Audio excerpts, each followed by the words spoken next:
Oh, sorry. Accidentally dropped your laptop in the pool. Her voice was dripping with fake sweetness, every syllable a dagger.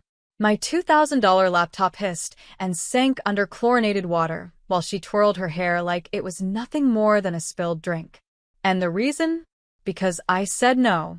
Because I wouldn't hand over $29,000 for her ridiculous business idea that even a child could see was doomed to fail. My sister smiled, smug. And then my mother, sitting pretty on the patio chair, sipping her coffee, added salt to the wound. It was just an accident, she said. As if accidents giggled while they watched your life dissolve into bubbles. I didn't argue. Not a word. Because silence can be sharper than glass, and I was done bleeding for people who thrived on my pain. My name is Rachel Monroe. And if you think you know how this ends, stay tuned. Because what happens when betrayal becomes a blueprint for revenge? That night, while the house slept under the hum of cicadas, I made calls. Quiet ones. Calculated ones. I changed a few passwords, updated some settings, locked doors she didn't even know existed. The truth is, revenge doesn't always need fire. Sometimes it only needs fingers, codes, and timing. At 6:15 a.m., when the sun was barely a whisper on the horizon, she woke to something she never saw coming. Her screams split the morning air like sirens. And for the first time in years, I smiled. Because this wasn't about a laptop. It wasn't about $29,000.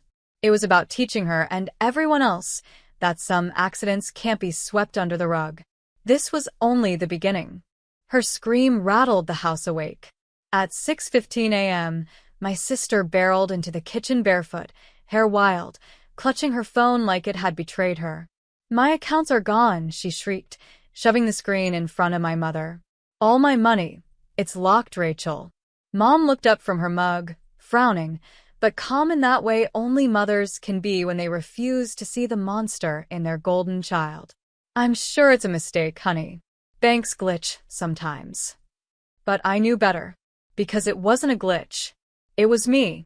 I stir my coffee, slow and steady, pretending not to notice the storm unraveling 3 feet away. Maybe, I said softly, you should have been more careful with your passwords. Her eyes snapped to mine, sharp, venomous. She knew. She didn't have proof, but she knew. This is because of last night, isn't it? She spat. Because of your stupid laptop? Get over it, Rachel. I said I was sorry. Sorry.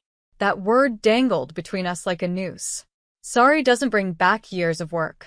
Sorry doesn't replace shattered trust. Sorry doesn't sound like giggles echoing over a drowned hard drive.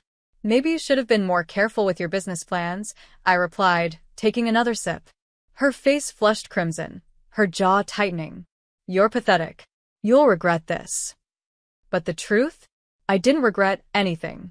Not the midnight calls, not the password resets, not the locked accounts. Because I wasn't just after revenge. I was after balance. For years, I'd carried the weight of her selfishness, the loans she never paid back, the lies she told, the chaos she left behind while Mom cleaned up her mess with excuses. And when I finally said no, she drowned my future in a pool and left. No. Balance was overdue. Mom reached for her hand, placating. We'll figure it out, sweetheart.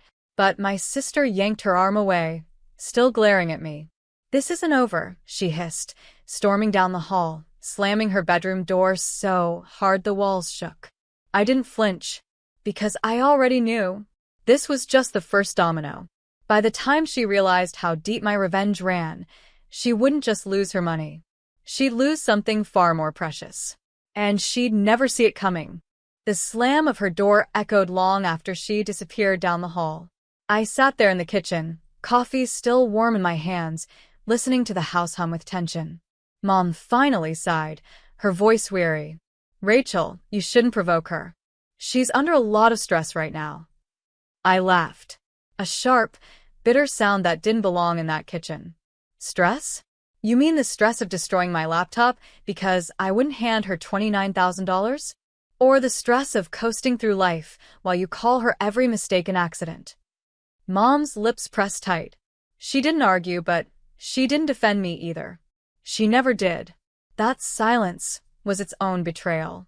I carried my mug to the sink, setting it down with care. "You don't get it, Mom," I said quietly. "This isn't stress. This is entitlement. And it's time she finally pays." Upstairs, I heard drawers slamming, frantic pacing, the rustle of papers. She was discovering more missing pieces. Because money wasn't the only thing I touched. Her emails, her client lists, her carefully rehearsed pitch decks. Gone. Locked. Redirected. The business idea she wanted $29,000 for? I'd seen it. It wasn't innovative, it wasn't clever, it was stolen. Word for word, from a site she thought no one else had read. And now, the receipts lived safely in my inbox. When her footsteps thundered down the stairs, I was ready. She burst into the living room, face flushed, phone in hand. "Rachel, give it back," she shouted, voice raw. You hacked me. "I know you did." I met her fury with calm. "Prove it." Her jaw clenched so tight, I thought she might crack a tooth. "This is war," she whispered, "and you don't stand a chance." But that was the beauty of it. Because unlike her, I didn't fight with tantrums. I fought with precision. She stormed out of the room, muttering threats under her breath, while Mom sat frozen on the couch, staring at me like I was a stranger. "Rachel," she said softly, "what are you doing?" I turned toward her, a small smile tugging at my lips. "Cleaning up a mess you never could." And in that moment I realized my sister wasn't the only one who would pay. The house was no longer a home, it was a battlefield. Every glance became a weapon, every word a landmine. By noon, my sister's footsteps stormed through every hallway. She called her bank twice, slammed her phone down, cursed under her breath when she thought Mom wasn't listening. I didn't lift a finger to help. Finally, she cornered me in the kitchen, eyes blazing. "What do you want, Rachel? An apology? Fine, I'm sorry, okay? But give me my accounts back." Her voice cracked on the last word. Desperation always did peel the mask away. I set my book down, looking her square in the eye. "You want your accounts? Then you admit to Mom what you did." Her lips parted, fury trembling through every inch of her face. "You're insane," she hissed. But it wasn't insanity. It was justice. Because for once, the lies weren't enough to save her. Mom appeared in the doorway, worry written across her face. "Girls, please, can't we just move past this?" I turned to her, my chest burning. "Past this? Mom, she ruined my work." She laughed while she drowned years of my life in that pool. "And you called it an accident." Mom's gaze dropped, shame flickering but never landing. "Families forgive," she whispered. "No," I shot back. "Families protect. And you never protected me." The silence cracked something between us. For the first time, I saw it, the favoritism, the excuses, the way every storm my sister caused was brushed off as rain. My sister seized the moment, clutching Mom's arm. See? "She's crazy. She's always been jealous of me." Jealous. That word stung more than I expected. Not because it was true, but because it was the weapon she always used. And Mom always believed it. But this time, I wasn't the weak one in the room. I smiled, slow and deliberate. "Jealous? You'll find out soon enough I don't need to envy you. Not when everything you value is already slipping through your fingers." Her eyes narrowed. "What did you do?" I stood, brushing past her, letting my shoulder catch hers. "You'll see." Because by 5 p.m., when her investors checked their inboxes, they'd find every stolen word she ever pitched, exposed, time-stamped, undeniable. And my sister's empire would crumble before it was ever built. By 5 p.m., the first domino fell. I was in my room when the shouting started. My sister's voice pierced the walls, high-pitched, frantic, shaking with a rage she couldn't control. "No, that's not true. I didn't steal anything." The sound of her bedroom door slamming followed, then the thud of footsteps pacing. A phone call, loud, desperate, echoed down the hall.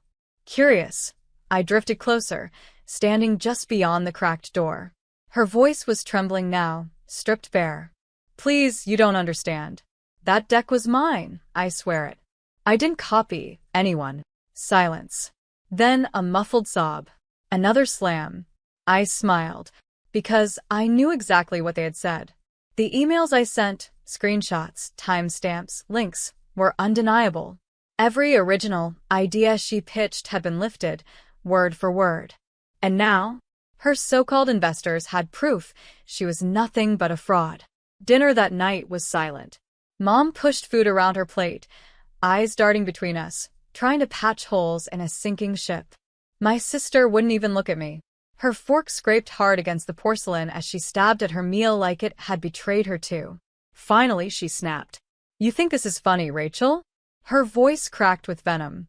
You've ruined me. I set my fork down carefully, meeting her gaze. No, I said. You ruined yourself when you destroyed my laptop. Actions have consequences. Her chair screeched as she shoved it back. You're jealous. That's all this is. You can't stand that I'm better than you. Better. The word hung heavy in the air, bitter and hollow. Mom's voice broke in, trembling. Please stop this. Both of you. We're family. But my sister cut her off, standing tall despite the tears streaking her face. No. Rachel made this war. And if she thinks she's won, she's wrong. I leaned back, calm as ice. You lost before it even started. Her hands clenched at her sides, shaking. You'll regret this, she whispered. I'll make sure of it. The words were meant to scare me. But instead, they lit a fire. Because if she wanted war, she had no idea how prepared I was. And when her phone buzzed again, another rejection email, another investor pulling out, she screamed so loud the glass on the table rattled. That was the sound of her empire collapsing. And I wasn't done yet. The house didn't sleep that night. Doors slammed. Phone calls whispered through walls. My sister's voice, sharp and frantic, bounced down the hallway in waves. She was scrambling, trying to salvage what was already dust. But humiliation doesn't wash out easy. It clings. And by morning, her name was on group chats and forums she didn't even know existed. Screenshots travel fast when betrayal is involved. At breakfast, she marched into the kitchen with fire in her eyes. You think you're clever, Rachel? She snapped. You think you can ruin me and just sit there eating toast like nothing happened? I didn't flinch. Worked so far. Her jaw tightened. You're pathetic. All brains, no backbone. You wouldn't survive a day without me. I set my mug down slow, deliberate. Funny, I said. That's exactly what you're about to find out. She frowned, confusion flickering. Because while she thought this was about money and business, she had noticed the other strings I'd already pulled. Credit cards flagged. Her online subscriptions cut. Her phone plan canceled at 2 a.m. just as she was begging an investor not to walk away. I didn't just clip her wings. I plucked every feather. She tried a new tactic, tears. Her voice cracked, raw and pitiful. Mom, tell her to stop. She's destroying me. Mom looked at me, eyes wide, helpless. Rachel, maybe this has gone too far. Too far. The words sank like lead. Where was that warning when my laptop sank to the bottom of a pool? Where was that warning when years of my work dissolved while they both laughed it off? I turned to Mom, calm as glass. No, this is balance.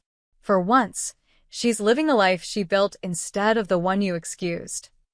My sister's tears dried in an instant, rage flashing back across her face. You think this is balance? You're wrong. You've made an enemy you can't beat. Her voice was venom, but her hands trembled as her phone buzzed again. Another rejection. Another door slamming shut. She looked at me then, and something in her eyes shifted. Not anger, not grief. Fear. Because she finally understood. I wasn't just dismantling her life. I was dismantling the pedestal she'd lived on all these years. And she was falling fast. By evening, the storm hit full force. My sister's phone was practically welded to her hand, red-eyed, pacing, begging anyone who would listen to believe her version of the truth. But people don't invest in the desperate. and desperation was dripping off her like sweat. She burst into my room without knocking, face pale and wild. "You don't get it, Rachel," she shouted. "If I go down, you go with me. I'll tell everyone you hacked me, that you're unstable, that you're dangerous." Her voice cracked, but her fury burned. She wanted to scare me. She wanted me to fold. Instead, I leaned back against my desk, calm. "Go ahead. Tell them. And when they ask for proof, what will you show them? Because I've got all the receipts, every stolen word, every plagiarized pitch. You'll only bury yourself deeper." Her face drained of color. For the first time, she had no comeback. "You ruined everything," she whispered, her voice breaking. "Do you know what it's like to wake up and have nothing left?" Yes, I did. I remembered the hiss of my laptop sinking, the laughter that followed, the hollow pit in my stomach as years of work vanished. I knew exactly what it felt like. "That's the point," I said softly. Her hands shook at her sides. She looked like a cornered animal, and for a second I wondered if she might actually strike me. But instead, she spun and stormed down the hall, slamming her door so hard the frame rattled. Mom appeared minutes later, eyes heavy with something between sorrow and disappointment. "Rachel," she whispered, "this isn't who you are. Revenge doesn't heal." I met her gaze, steady. No, Mom. Revenge doesn't heal, but it does remind people that pain has a price. She looked away, unable to argue, because deep down she knew the pedestal she built for my sister was already crumbling. And maybe, for the first time, she was seeing the truth. That night, as the house grew quiet, I heard a sound that was new. Not shouting, not laughter, not excuses. Crying. My sister's sobs leaking through thin walls, breaking in the silence she could no longer drown out.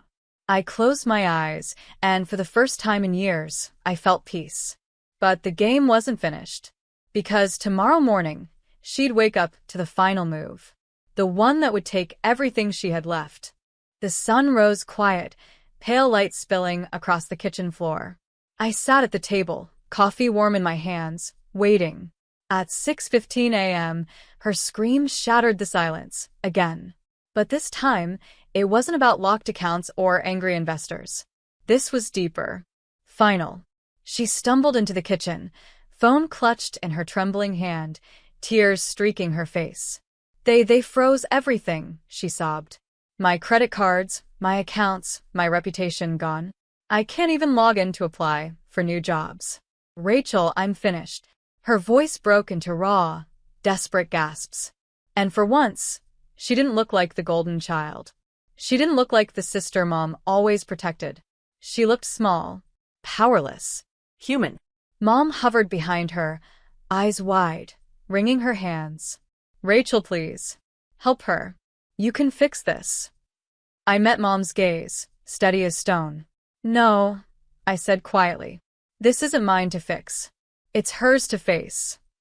My sister collapsed into a chair, burying her face in her hands. For the first time, the arrogance was gone. No smug smile. No defiance. Just silence, broken by sobs. And I realized then, revenge isn't loud. It doesn't always come with fire and fury. Sometimes it's quiet. It's the weight of truth pressing down until the lies finally crack. I leaned forward, my voice calm, final. "You called my loss an accident. You laughed when my work drowned. But what you lost, that was no accident. That was justice." She lifted her head, eyes red, lips trembling. "You hate me," she whispered. I shook my head. No. "I just stopped letting you win." The house fell silent again. No shouting. No excuses. No golden pedestal left to stand on. And for the first time in years, I didn't feel invisible. I felt free. Later that morning, I walked past her room. The door was open. Her desk was bare. The piles of plans and projects were gone, shredded and scattered in the trash. She wasn't on the phone anymore. She wasn't plotting her next move. She was just sitting there, still, broken, facing the one thing she had always run from, herself. And that was the sweetest revenge of all.